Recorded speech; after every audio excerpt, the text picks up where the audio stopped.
All right, this is a historical fiction story.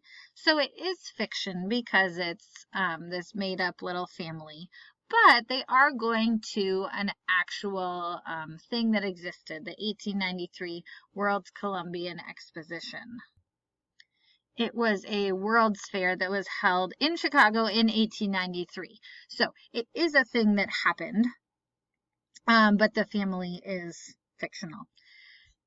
Read the story. It's nice and short, so I would suggest reading it a couple of times to really understand what they're talking about, and then answer the questions. The first one is to circle 5 homophones. Now, you don't have to circle pairs, but for example, the word board, okay? They were on board the train. That's one meaning of board, but like a board that you build something out of is a different meaning, different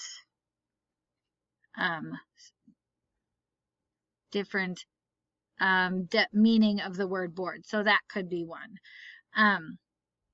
Number 2, why did Betsy and Patrick make a list? Give 2 reasons. There are 2 reasons they made it.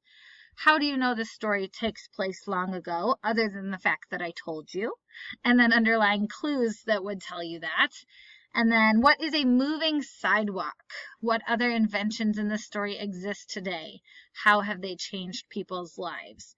Okay, so think this was over 100 years ago, so life looked really different. So some of the things that we just take for granted would have been very new and exciting inventions at this time.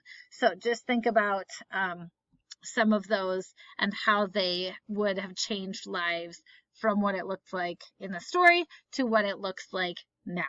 Okay? As always, ask me if you need help, and good luck.